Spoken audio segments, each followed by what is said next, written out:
बिस्मिल्लाहिर्रहमानिर्रहीम student none बड़ी यो आसान और सिंपल टॉपिक डिस्कस को the class 10th gaseous exchange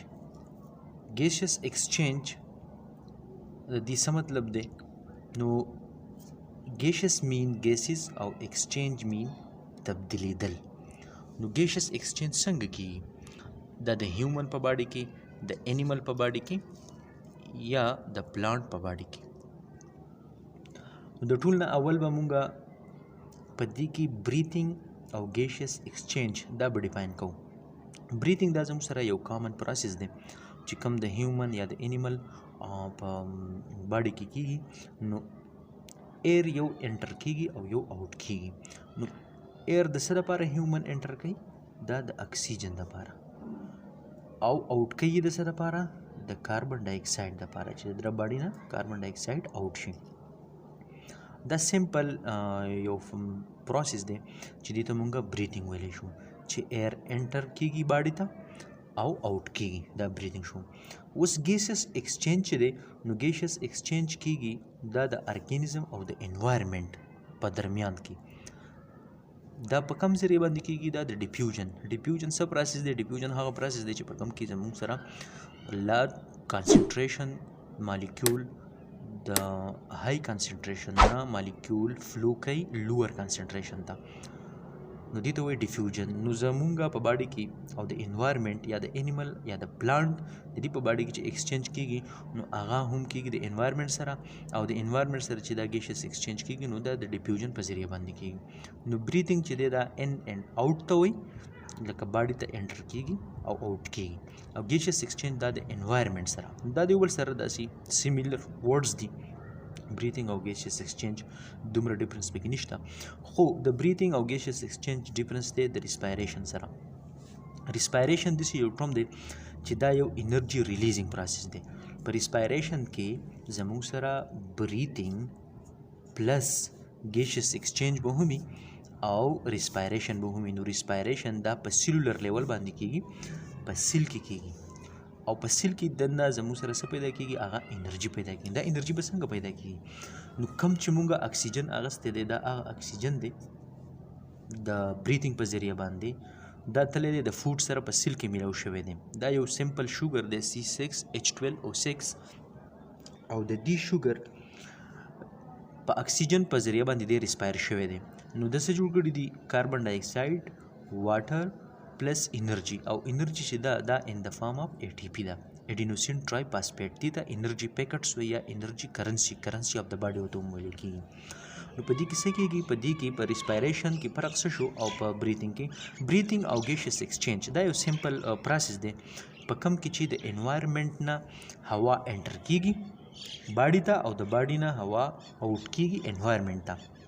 دا خو شو بریثینګ او ګیسز ایکسچینج. اوس ګیسز ایکسچینج یو کیږي انټرنل دننه په لنګس کې هم، چې په لنګس کې کله د بلډ نه کاربن ډای اکساید راځي لنګس ته او د لنګس نه اکسیجن ځي بلډ ته، دغه هم ګیسز ایکسچینج دی. خو د ریسپایریشن سره د دې ډیفرنس دا دی چې په ریسپایریشن کې به پیدا کیږي انرژي. مین فنکشن د ریسپایریشن دا دی چې دا به دغه اکسیجن کوم چې مونږ انهیل کړی دی دغه اکسیجن به فوډ ریسپایر کوي او هغه به څه جوړي؟ هغه به انرژي. دا انرژي اوس د څه لپاره په کار راځي؟ دا انرژي د باډي د ډیفرنٹ اکټیویټیز کې به دا استعمالیږي. د ډیفرنٹ اکټیویټیز د باډي څه دي؟ سرکولیشن دی، ریپروډکشن دی، گروث دی. گروث که تاسو وګورئ نو میاسس شو، مایټاسس شو، دغه شانتې د نور چې څومره زموږ لوکوموشن دی، واکینګ، رننګ، ایټینګ، واچینګ، سټډي، څومره چې اکټیویټیز دي انټرنل یا ایکسټرنل نو هغه د دې انرژي د بیس باندې کیږي. اوس ریسپایریشن چې دی هغه 2 ټایپس دي. د ریسپایریشن 2 ټایپس دي، یو د ایروبیک او یو د ان ایروبیک. نو ایروبیک ریسپایریشن څه ته وایي؟ ایروبیک ریسپایریشن دا دی چې دی له به اکسیجن پکاري، اکسیجن، او په هغه اکسیجن به فوډ ریسپایر کیږي او موږ له به څه راکوي؟ موږ له به ATP راکوي، انرژي. کاربن ډای اکساید به هغه ریلیز کیږي بای پروډکټ. ان ایروبیک ریسپایریشن دا د ریسپایریشن دویم ټایپس دی چې په دې کې به زموږ سره پری اکسیجن نه وي پکار، نو دې ته وایي ان ایروبیک ریسپایریشن. ها اوس د ټولو نه اهمه خبره په ګیشس ایکسچینج کې دا ده چې دا ګیشس ایکسچینج به کیږي څنګه. نو ګیشس ایکسچینج د دې مین د انوایرمنټ سره کیږي دا په ډیفیوژن په ذریعه باندې. په باډي اینډ سایډ کې هم دا کیږي د لنګس کې د ډیفیوژن په ذریعه باندې. ها اوس انرژي دا کومه انرژي دلته کې مونږ ته حاصله شوه د ایروبیک یا د ان ایروبیک ریسپایریشن د وجې نه.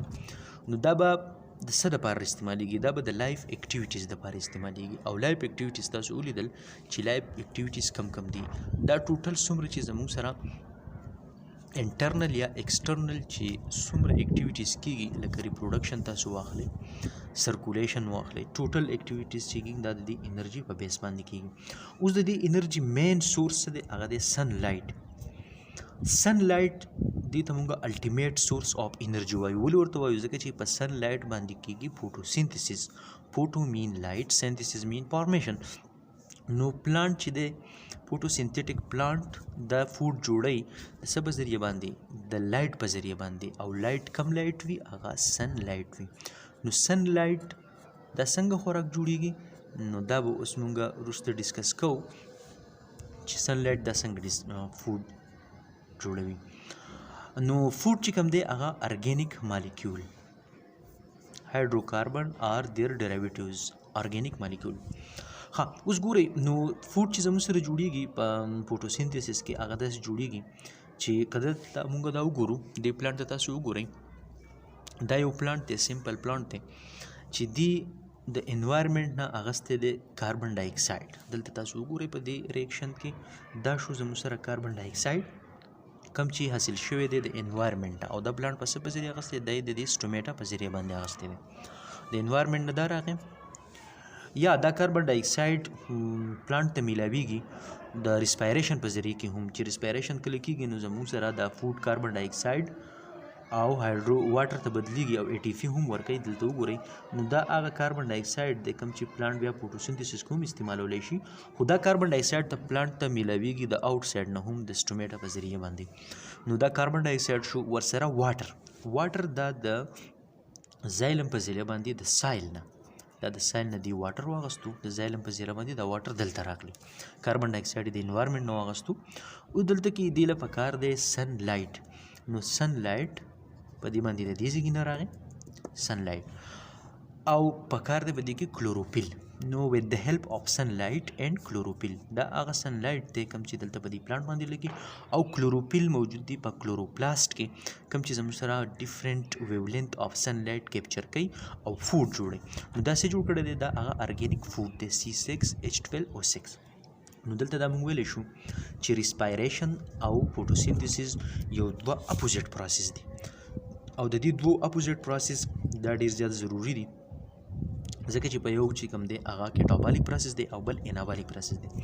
نو دې زموږ سره دلته کې څه جوړ کړی؟ او اکسیجن دلته جوړ شوی دی بای پراډکټ. نو دا هغه اکسیجن دلته کې چې جوړ شوی دی دی بیا انوایرمنټ ته بیا د دې سټومیټا په ذریعه باندې د انوایرمنټ ته راوځي او هغه څوک دلته انهیل کیږي. مونږ چې ایر باډي کې په بریتنګ یا ګیشس ایکسچینج کې چې کوم اکسیجن انیمل یا هیومن استعمالي هغه د اکسیجن دی. اوس دلته کې د بل سایډ ته د پلانټ وګورئ نو دلته کې دا په سیلولر لیول باندې کیږي.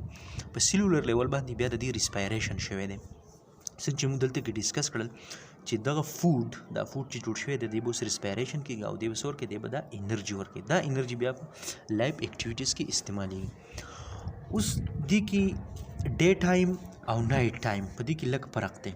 پلانټ په ډے ټایم کې څه کوي او په نایټ ټایم کې څه کوي؟ نو په ډے ټایم کې تاسو وګورئ نو فوټوسینتھسس آنی په ډے ټایم کې د اکسیجن انوایرمنټ ته ورکوي او کاربن ډای اکساید د انوایرمنټ نه اخلي. دا ولې؟ ځکه چې فوټوسینتھسس سن لایټ دلته کې موجود دی که نه، سن موجود دی، د هغې په وجه باندې زموږ سره څه کېږي؟ زموږ سره کېږي فوټوسینتھسس. نو په دې کې به دی اخلي د انوایرمنټ نه کاربن ډای اکساید او انوایرمنټ له به څه ورکوي؟ انوایرمنټ له به ورکوي اکسیجن. دا په ډے ټایم کې. اوس په نایټ ټایم کې پلانټ څه چل کوي؟ په نایټ ټایم کې پلانټ چې دی ریسپایریشن خو آني خو فوټوسینتھسس صرف سټاپ شوی. فوټوسینتھسس ځکه سټاپ شوی چې سن لایټ نه وي نو ریسپایریشن آني. نو ریسپایریشن په موجودګۍ کې دا پروسس بیا الټه شي او هغه څنګه الټه شي هغه الټه داسې شي په نایټ ټایم کې چې په نایټ ټایم کې کاربن ډای اکساید بیا د انوایرمنټ ته ورکوي کاربن ډای اکساید د انوایرمنټ ته ورکوي او اکسیجن تی اخلي په دې وجه باندې دا زموږ سره په نایټ او په ډے ټایم کې په پلانټ کې دا فرق راځي بلکې تاسو وګورئ نو پلانټ کې زموږ سره بریتینګ یا ګیشس ایکسچینج کیږي یو د پلانټ په سرفیس باندې کیږي گرین سرفیس باندې نو هغه ته اپیډرمس ویل کیږي بل دا نو او بل سټومیټا وی دا په لیوز کې زیات تر وی په لیټرل یا په پوسټیریئر پارټس باندې د باډي نو هغه ته سټومیټا ویل کیږي یو لینټیکلز وی لینټیکلز دا په تیک بارک د کم چې تیک بارک وی د پلانټ چې کم لپاسنه کم بارک پټ چورته ولګي هغه ډیر سخت وي پای کې لینټیکلز نو هغه لینټیکل باندې سکیږي هغه باندې هم ګیشس ایکسچینج स्टूडेंट्स دا वो او first lecture of gases exchange class 10 और दी पसी बाद सेकंड टॉपिक इंशाल्लाह मूंगा डिस्कस को gases exchange in human in next lecture thank you